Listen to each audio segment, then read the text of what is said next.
Hello नमस्कार. आज आलेली आहे मी बँकमध्ये आणि काय सांगू तुम्हाला, एवढा पाऊस होता. एवढ्या पावसामध्ये मी रेनकोट घालून आणि आलेली होती रोडवर. तर कॅनरा बँकमध्ये अकाउंट खोलायचं होतं बचत गटाचं, त्यासाठी आलेली होती. अध्यक्ष मी आहे बचत गटाची, त्यामुळे ते सर्व कामे मला बघावी लागतात. आणि हा सरकारमान्य बचत गट आम्ही नवीन खोलतो आहे, एक प्रायव्हेटमधला, पण तो पण ऑलरेडी आमचा आहे.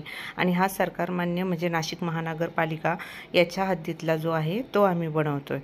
तर मग खूप साऱ्या फॉर्मॅलिटीज केल्या. त्याच्यानंतर घरी आले तर हे वॉटर फिल्टर रिपेअर करणारे घरी आलेले होते. लगेच आले ते, मी गाऊनच घातला तर लगेच ते आले. ते झाल्यावर असं करता करता 5 वाजून गेले. त्याच्यानंतर संध्याकाळ झाली. हे बघा, मी गेले सोनाराच्या दुकानामध्ये. एवढा भारी नेकलेस मला खूप आवडलेला आहे हा नेकलेस, आणि आता तो मी घेणारच आहे असं मी मनाशी ठरवलेलं आहे. आणि हे वैष्णवी अलंकार म्हणून दुकान आहे, तर तिकडे या शेजारच्या मावशी आहेत, मी यांना घेऊन गेली होती सोबत.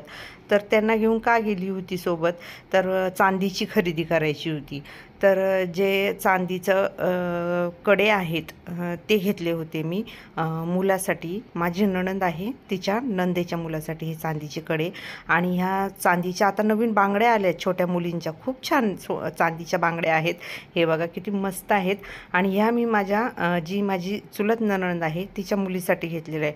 अशी मी आज भरपूर सारी केलेली आहे चांदीची खरेदी. तर ह्या मला 3200 रुपयात कडे आणि ह्या ज्या बांगड्या आहेत त्या पडलेल्या आहेत. बघा किती छान दिसतात, एवढ्या मस्त होत्या त्या बांगड्या. आणि हा यश आहे ना, त्याला खूप इंटरेस्ट आहे सोन्या चांदीमध्ये. तो घाई उचकून बघत होता. यश म्हणजे माझा मोठा मुलगा. आणि त्याच्यानंतर मी ह्या 3800 रुपयाच्या केलेल्या आहेत चांदीच्या पैंजण. चांदीची पैंजण म्हणजे आपल्या पायातल्या पट्ट्या माझ्याकडे आहेत, जाडमधल्या आहेत, पण मी म्हटलं नको, आता मला अशा पातळमधल्या. आणि ह्या नवीन आलेल्या आहेत. आणि कशी वाटली तुम्हाला माझी चांदीची खरेदी, कमेंट सेक्शनमध्ये मला नक्की सांगा.